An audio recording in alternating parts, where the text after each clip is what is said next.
Assalamualaikum warahmatullahi wabarakatuh. Kembali lagi di channel YouTube saya, Esther Evalina Sinaga. Jadi terima kasih buat kalian semua yang udah support channel saya, yang udah mendukung channel saya. Jangan lupa juga untuk selalu mendukung channel-channel umat yang ingin mensiarkan tentang agama Islam yang bermanfaat bagi kita umat muslim lainnya. Di video kali ini saya ingin membahas, banyak sekali yang berkomentar, beri dong argumen ibunya gimana dong, nggak pernah ngomong gitu kan. Jadi di video kali ini saya ingin memberi argumen, memberi pandangan ibu saya tentang bagaimana ceritanya dari pihak ibu saya, dari argumen ibu saya. Ayah saya ini sampai saat ini kami mualaf, dan setelah kami mualaf akan diceritakan oleh ibu saya di video yang nanti. Bagi teman-teman yang suka sama channel saya, terima kasih semuanya.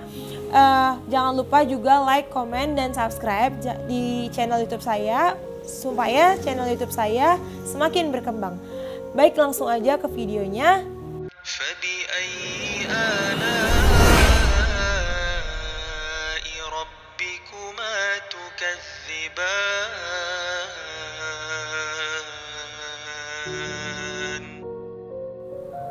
Assalamualaikum warahmatullahi wabarakatuh. Nama saya Ernawati Barus. Saya tinggal di Sialang, Kecamatan Bangun Purba. Saya ingin menceritakan bagaimana kisahnya tentang kami mualaf satu keluarga, di mana pada waktu itu bapak kami membuat surat dan membacakannya di hadapan kami satu keluarga, anak saya, dan saya terkejut, di mana pada waktu itu saya belum tahu apa-apa, tidak tahu apa maksud tujuan bapak kami. Dan pada waktu itu malam saya tidak bisa tidur dan saya ingin menjelaskan kepada dia kenapa seperti ini. Dan kata bapak, dia sudah tekad mau masuk Islam dan besok saya mau dihitankan. Dan pada waktu itu dan pada malam hari saya satu malam tidak tidur. Saya ingin minta cerai ataupun dia harus menuliskan sepucuk surat untuk saya bahwa kami pisah. Jadi nyatanya bapak tidak mau dan dia mengatakan besok. Tapi saya mendesak terus untuk supaya surat itu dibuatnya dan ditekennya. Kami pisah dan kami tidak lagi bersama lagi. Dan besok paginya bapak kami berangkat naik bus karena dia kerja di Lonsum, perkebunan Lonsum, dan bus itu datang ke rumah saya, dan pada waktu itu bapak sudah menunggu dan bapak betul kukuh ingin mau dihitankan. Dan saya pun tidak sabar dan pakaian saya pun waktu itu ya asal-asal aja, pakai pakaian tidur, baju tidur.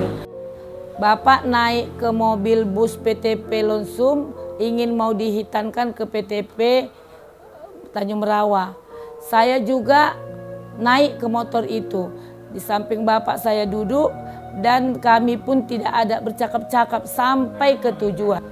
Sampailah ke rumah sakit, bapak masuk ke ruang UGD dan saya juga masuk. Saya tidak lepas ini buku dan pulpen karena saya mau minta pisah, mau minta cerai kepada bapak.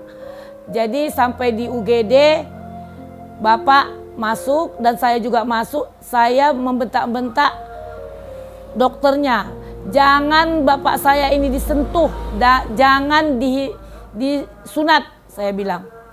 Datang kata perawat-perawat di situ, tunggulah bu, jangan ribut, ibu tenang aja, duduk dulu. Tidak, saya mau minta pisah, saya mau minta cerai sama bapak ini. Kalau dia bikin surat untuk saya, surat cerai, baru saya pulang. Kalau enggak saya tetap tidak mau, saya tidak izin bapak ini dihitankan.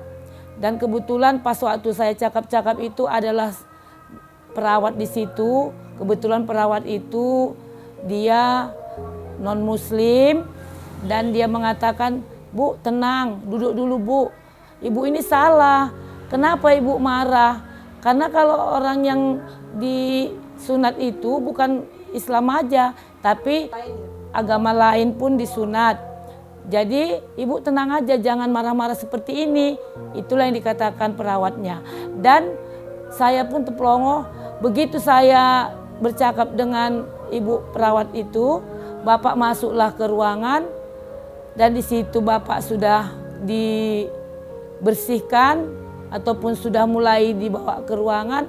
Makanya saya pun terpelongo nengoknya, loh sudah siap. Jadi saya pun udah enggak macam-macamnya, saya tidak lupa semuanya karena ibu tadi. Jadi setelah dibawa ke ruangan bapak ini, di sana saya juga melihat dia sudah mulai agak mukanya agak lesu, pucat. Dan setelah itu saya minta semua apa yang ada di kantongnya, termasuk itu dompetnya, termasuk itu HP-nya, ATM-nya, saya minta semua diberikan bapak ini dan saya pulang. Dan setelah sampai di rumah, saya pergi bersama anak saya, yaitu yang paling tua, sekarang belum muslim, dia masih beragama Kristen. Dan kami bersama menantu, cucu ada satu, pergilah ke tempat dukun, yaitu ke daerah pelosok kedalaman sedikit. Di sana saya ketemu sama dukun itu, saya mau minta supaya bapak ini bisa menjawab ataupun bisa balik lagi ke Kristen. Jadi diberikan ibu itulah minuman, besok kau bawa ini ke sana, katanya saya bawa, saya kasih bapak ini. Dan nyatanya apa yang diberikan dukun tadi tidak ada hasilnya. Bahkan bapak terus apa yang diniatkannya untuk mau masuk Islam, ya itu sampai sekarang tidak tergoyahkan. Dia kukuh dalam apa yang ditekadkannya untuk masuk Islam. Jadi sekarang saya pun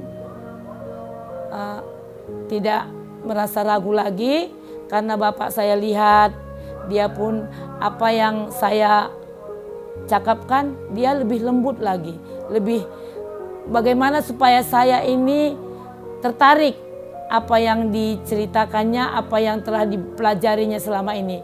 Nyatanya saya lemah dan saya terus mengatakan saya mau seperti bapak juga, yaitu masuk Islam.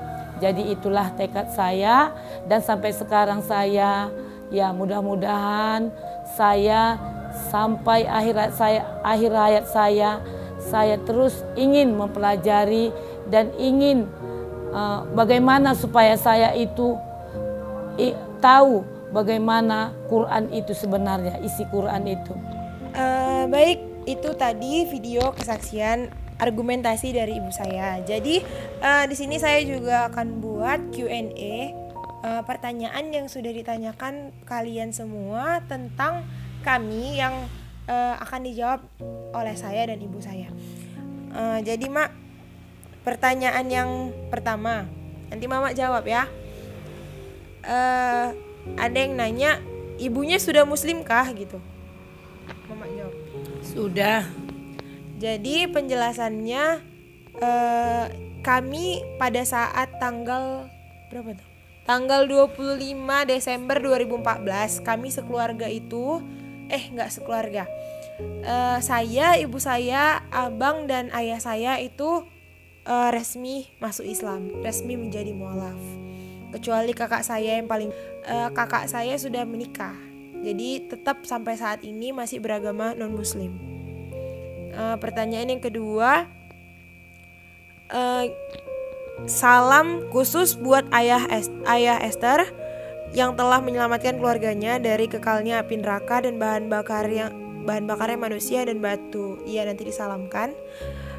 Dan sesekali kesaksian ibu yang membawa dompet di RSU. Jadi Mak, pas Mama ngambil dompet fasilitas Bapak semua, apa tujuan Mama untuk ngambil fasilitas Bapak? Entah buat Bapak supaya nggak jadi masuk Islam kah atau apa?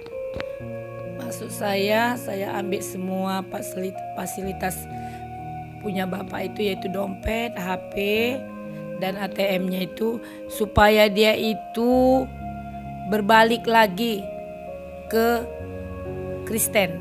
Jadi nyatanya walaupun saya bawa dompet dan HP-nya bahkan ATM-nya, tidak ada komen dari bapak karena dia kukuh untuk masuk Islam.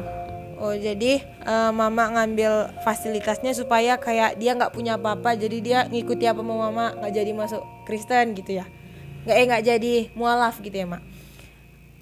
Langsung pertanyaan yang ketiga, aku penasaran umur Esther berapa ya? Umur aku saat ini 19 tahun, nanti bulan 7 20 tahun.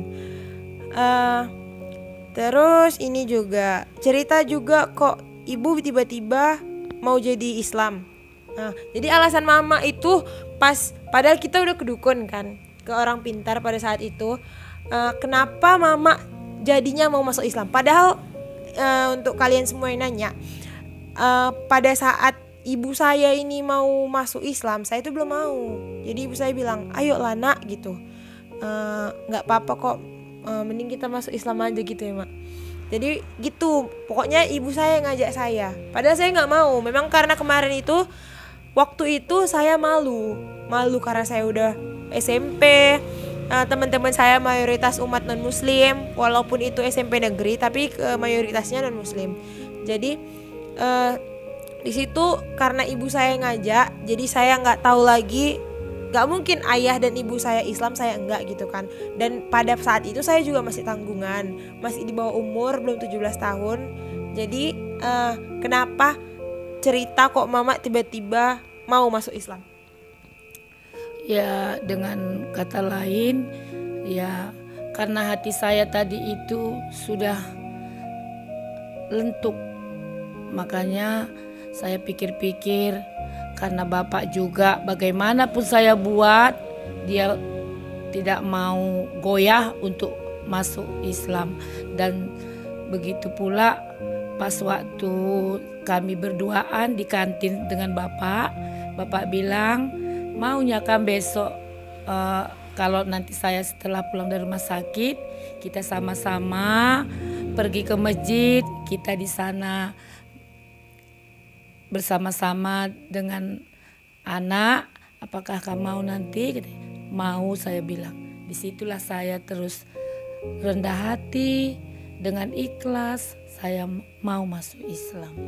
Oh, jadi mama pada saat itu nggak ada kayak, kayak mana anakku yang satu belum masuk Islam, anakku yang satu udah berumah tangga pada saat itu.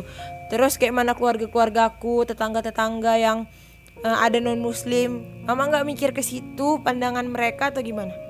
Saya nggak terpikir ke situ lagi karena bapak adalah kepala keluarga, maksud saya pikir, dan kami ini kan anak-anaknya dan istrinya. Jadi saya ikut sama bapak karena dia adalah kepala keluarga. Disitulah saya terus tergugah untuk masuk Islam. Oke, lanjut pertanyaan yang selanjutnya, yang pertanyaan terakhir. Next, tantangan setelah masuk Islam. Jadi untuk saya pribadi, tantangan setelah kami masuk Islam, tantangannya itu untuk saya pribadi itu dari teman-teman. Yang di video sebelumnya saya juga pernah ceritakan, waktu itu saya masih SMP. Jadi teman-teman saya pada ngomong kayak, yang non Muslim ya, yang teman-teman saya sebelumnya kan non Muslim banyak, pada ngomong kalau saya itu bakal masuk neraka gitu, bakal kekal di neraka karena saya udah kafir gitu, kayak karena saya sudah murtad. Jadi pokoknya teman-teman saya yang non Muslim banyak yang mengejek saya. Terus saya juga malu keluar dari rumah, nanti orang ngira kayak mana gitu, itu baru mualaf gitu. Terus kalau dari ayah saya kira nggak ada tantangannya, karena di video sebelumnya juga ayah saya bilang bahwasannya dia itu jadi imam, padahal baru beberapa bulan kami sekeluarga masuk Islam. Jadi kalau dari mama sendiri, setelah kita masuk Islam, apa tantangannya yang mama rasakan?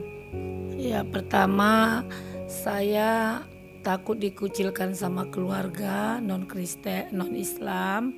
Dan kedua, saya nggak tahu nanti bagaimana ya, karena saya belum tahu bagaimana Islam ini gitu. Yang ketiga, bahkan Bapak pernah bilang sehelai rambut tidak boleh kelihatan. Jadi yang bagi saya yang tantangan yang paling pakai inilah jilbab ini. Jadi mungkin Allah kasih jalan. Jadi saya sampai sekarang walaupun ada keluarga-keluarga non muslim pesta, saya tidak lupa untuk pakai jilbab karena itu adalah salah satu yang diharuskan, yang ditulis dalam Al-Quran. Iya, jadi karena kami saya dan ibu saya sama perempuan, kami pertama kali pakai jilbab itu malu lah keluar gitu. Pertama cuman pakai selendang ya mak, selendang diginikan aja. Itu pun kami ngerasa udah malu kali. Apa yang ditengok orang gitu, apa yang dilihat mereka gitu. Jadi malu. Tapi setelah dicoba sehari 2 hari, nggak ada komen dari masyarakat, nggak dari tetangga ataupun saudara-saudara. Jadi ya udah terbiasa. Bahkan pernah setelah saya memutuskan pakai hijab ke SMP, ke sekolah dulu, kebetulan di situ datang keluarga dari ayah saya, kakak ayah saya datang ke rumah. Jadi kan kami berjualan juga di sini. Jadi ibu saya bilang gini, lepas dulu ada bibi gitu. Jadi saya lepas jilbab saya di kedai, di warung saya dilepas. Jadi saya masuk nggak pakai jilbab. Karena ibu saya masih mikir boleh, dulu mikirnya ya udah masuk Islam tapi yang biasa-biasa aja, yang ya udah ikuti arusnya. Tapi setelah kami memutuskan berhijab, pakai jilbab, jadi kalau misalnya keluar malu kalau kami nggak pakai jilbab, kayak ngerasa nggak pakai baju. Begitu juga mama saya. Tapi setelah kami istiqomah berhijab, jadi pede kan mak. Jadi pengen, oh ini kayak gini cantik, jilbab ini cantik, beli jilbab ini gitu. Jadi asik lah, jadi mengikuti bahwasannya istiqomah kami memakai hijab gitu. Ya kan mak? Iya anakku. Jadi segitu dulu video saya, segitu dulu yang saya bahas di video ini. Lebih dan kurangnya kami mohon maaf, kepada Allah kami mohon ampun. Bila ada salah kata yang kami ucapkan, mohon dimaafkan. Untuk kalian yang masih istiqomah, yang masih selalu dukung channel saya, jangan lupa tinggalkan subscribe di sini. Selalu dukung YouTube umat yang menciarkan Islam. Karena kita besar karena kita saling berbagi. Jangan lupa share juga kalau kalian suka videonya. Terima kasih.